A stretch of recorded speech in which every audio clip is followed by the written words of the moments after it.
హిందూ అనేటోడు logical boss మిమ్మల్ని అత్యంత ప్రేమించేటోడు మిమ్మల్ని ఇలా విమర్శిస్తున్నాడు. నాయకులను కూడా ప్రశ్నించాలా, నిన్ను గెలిపించుకున్నాను ఏం కట్టాలు కట్టినవు నాకు.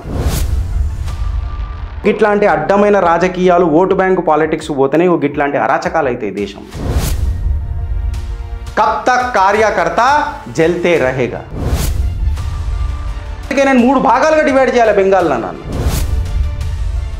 దేశ విద్రోహ చర్యలు ఎవడైనా చేస్తే మనం ఊపిరి తీయాలి, ఆ మోడ్లో మనం నిలబడటం తీయాలి.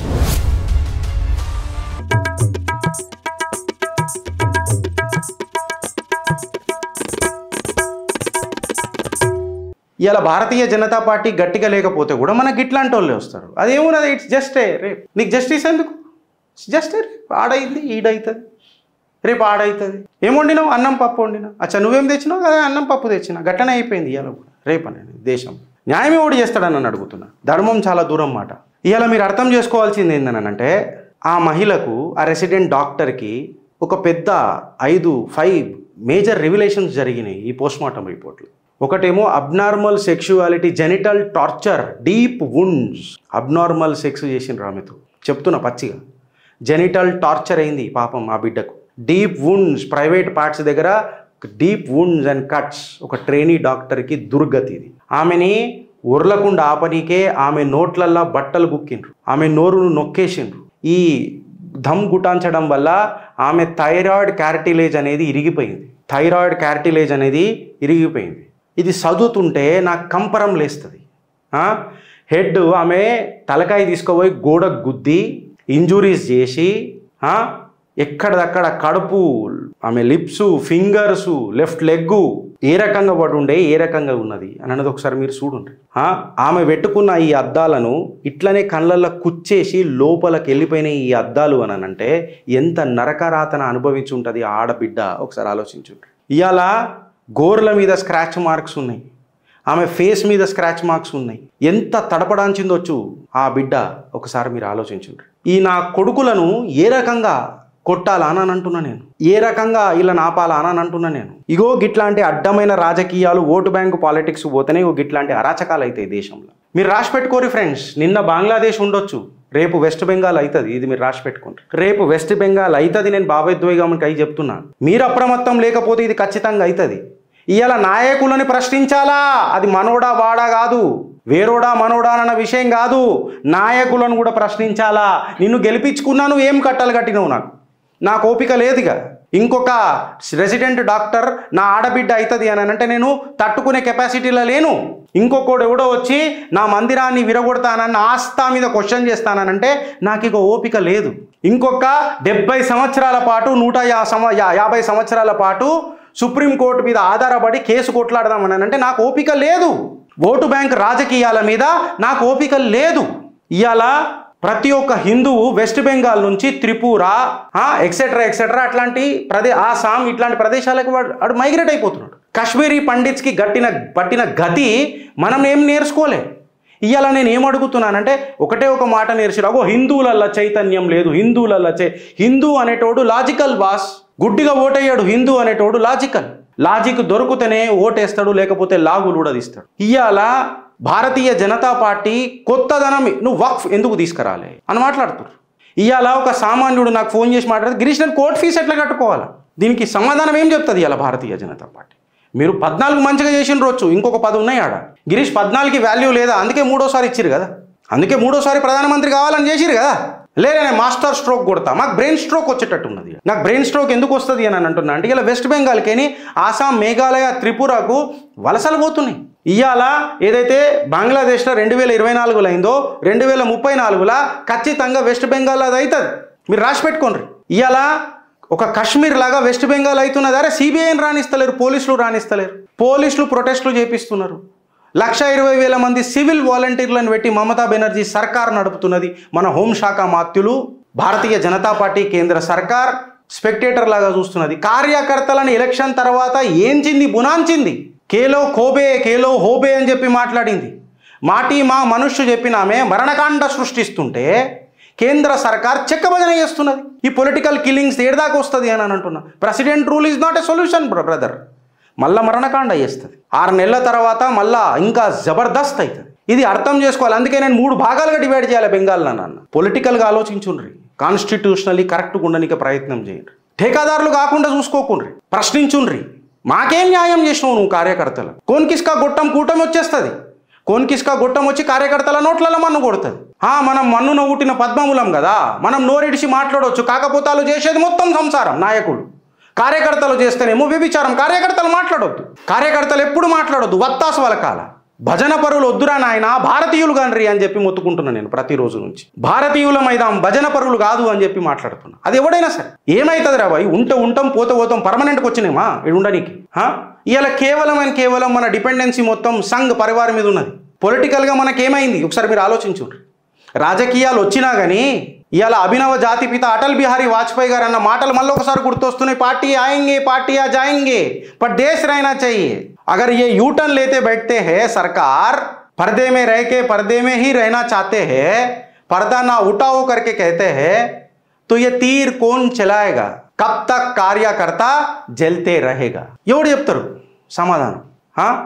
ఇలా వెస్ట్ బెంగాల్లో కూడా దేవాలయాలు గులగొట్టేడు దాకా వచ్చేసింది. ఇలా పాకిస్తానీ టెర్రరిస్టులు ఏడదాకా చూసిర్రో మనం చూసినాం. బంగ్లాదేశ్లో ఇన్ఫిల్ట్రేషన్ ఎట్లా అవుతున్నాయో చూస్తున్నాం. సిఏఏ ఇంప్లిమెంట్ చేయలేకపోయినాం మనం మొన్నటిదాకా. ఇప్పటిదాకా ఎన్ఆర్సీ అట్లనే ఇంకా అట్లనే పడున్నది. మీరు ఆలోచించుర్రి, మీరు గట్టిగా ఆలోచించుర్రి. ఆలోచించాలా అని అంట నేను. ఎందుకు అని అంటే పొరగల్ల మజాక్ కాదు. ఇప్పుడు నేను చెప్తా కథ ఇనుండ్రి. నేను ఒక కథ చెప్తా.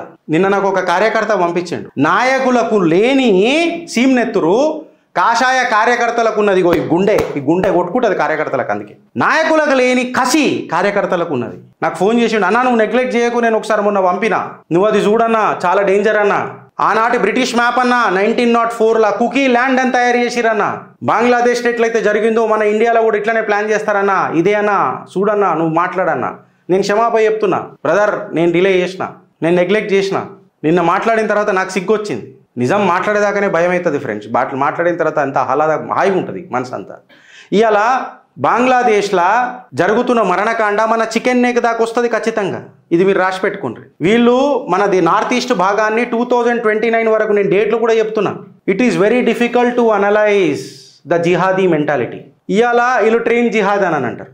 అరే నేను ఇవాళ ఒకటే మాట మాట్లాడుతున్నా, గర్మే గుస్కే మార్కే ఆతే ట్రైన్లు మనం ఎందుకు? అరే ఎన్ని మోడీకే అఫిలియేట్ చేస్తారు కదా వీళ్ళు. మళ్ళీ స్టేషన్ మాస్టర్ ఏం చేసిండు, వాళ్ళకున్న వ్యవస్థ ఏం చేసింది, దీని మీద అకౌంటబిలిటీ ఎవడు మాట్లాడాడు.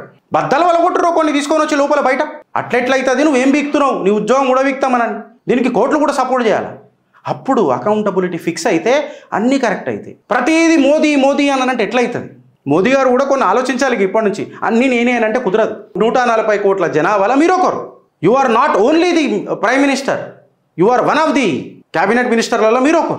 సో అందరు మీ మీదకే వస్తున్నారు అని అంటే మీరు ఇమేజ్ కాన్షియస్ కాకండి. ఇగో ఈయనే ప్రాబ్లం అవుతున్నది, ఇలా ఇక్కడనే ప్రాబ్లం అవుతున్నది సార్. నేను మీకు అదే చెప్తున్నా. మిమ్మల్ని అత్యంత ప్రేమించేటోడే మిమ్మల్ని ఇలా విమర్శిస్తున్నాడు. మన ఇల్లు చక్కగా చేసుకుందామనే ప్రయత్నం చేస్తున్నా సార్. నేను తప్పుంటే మీరు నన్ను మాట్లాడండి. చాలా సెన్సిటివ్ సిచ్యువేషన్లు ఉన్నాం మనం ఓపిక డిస్ప్లే చేయలేము. బద్దలు వలగొట్టాలా, దేశ విద్రోహ చర్యలు ఎవడైనా చేస్తే మనం ఊపిరి తీయాలా, ఆ మోడ్లో మనం నిలబడ్డం. ఇవ్వాలి ముంబై అటాక్ జరిగింది, ఎంత సునాయాసంగా మన మీద అటాక్ చేసిర్రు బ్రదర్. మన మీద ఖిలాఫత్ మూమెంట్ చేసిండ్రు, ఓపిక గున్నాం.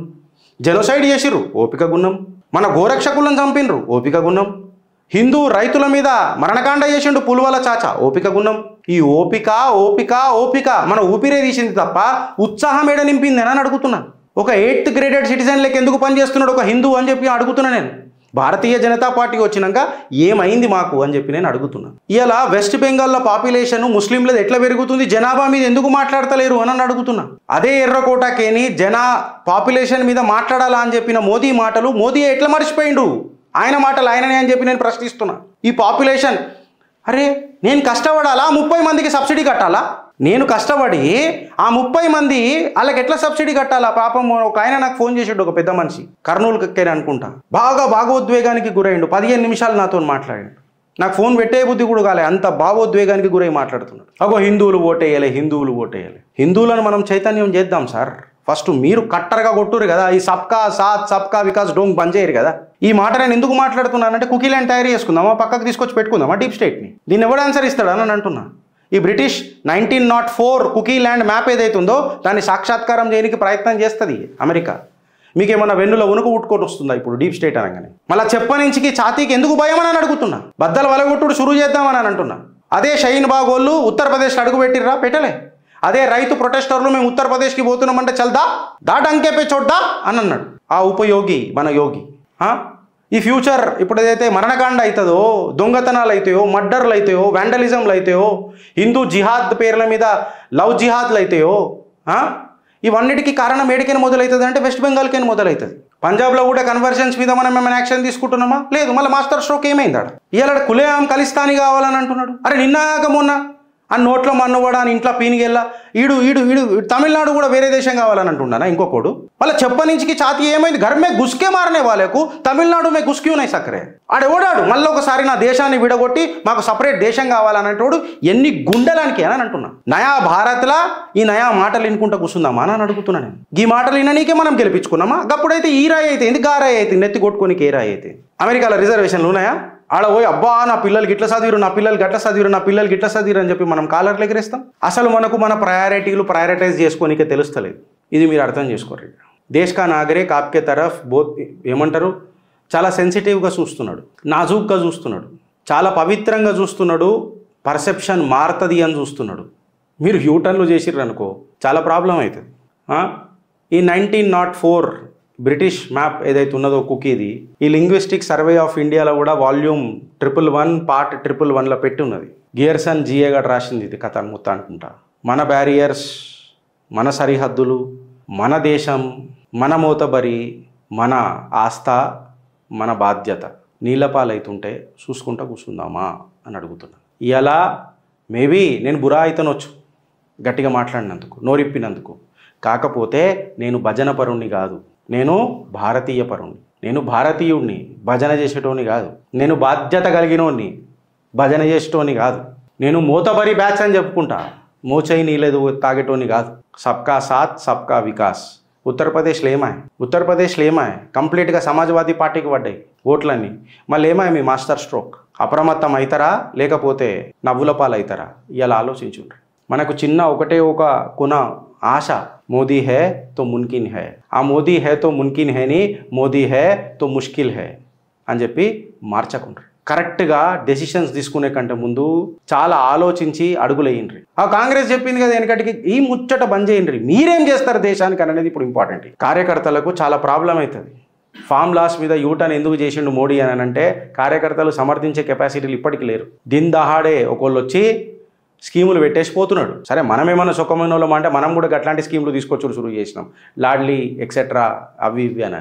ఇలా భారతీయ జనతా పార్టీ హిందుత్వ పేరు మీద వచ్చింది, హిందుత్వ పేరు మీద మూతబరి చూపించింది, హిందుత్వ పేరు మీద గెలిచింది. ఆ హిందుత్వం పక్కకు పెట్టి సెక్యులరిజం అని అంటేనే బాధ్యత తప్పినట్టు అవుతుంది. మీకు అడుగుతున్నా ఫ్రెండ్స్, నేను మాట్లాడింది ఏమన్నా తప్పైతే ప్లీజ్ డూ కమెంట్. ఇల్లు చక్కగా చేసుకునే కార్యక్రమంలో ఉన్నాం, మాట్లాడాలా. మాట్లాడకపోతే 2024లో అయిన తప్పు మళ్ళీ రిపీట్ అవుతుంది. కొన్ని కోనికిస్కా గొట్టంగానే తీసుకొని వచ్చి ఆ పార్టీలకైనా ఈ పార్టీలకైనా నెత్తి మీద కూర్చోబెట్టుకుంటాం. మళ్ళీ ఏమైందిరా నాయన అని అంటే చూడు బుల్లమ్మ ఆట సిన్నోడిది అని చెప్పుకొని ఆడుకోవాలి. కార్యకర్తల మందరం ముఖం చూసుకొని కడ్డమైన కూటమిలను తెచ్చుకొని నెత్తి మీద పెట్టుకొని ప్రజా కూటమి కావాలని చెప్పి నాయకులకు డంకేపై చోటు చెప్పుర్రి. కార్యకర్తలకి ఏం చేసిర్రు అని చెప్పి అడుగుర్రి. సబ్కా సాత్ సబ్కా వికాస్ మన బాధ్యత కాదు. కిస్కా సాత్ కిస్కా వికాస్? जो देश का है उसी का साथ, जो देश से प्यार करता है उसी का विकास, और देश को मजबूत बनाना चाहता है उसी का विश्वास जीतने का प्रयास करना चाहिए. లేకపోతే గడ్డపార దించాలా, గడ్డపార. అందుకే ఇవాళ మళ్ళొకసారి మాట చెప్తున్నా. आज आम नागरिक पूछ रहा है मेरे दिल में कब घुसोगे आप. भारत माता की जय.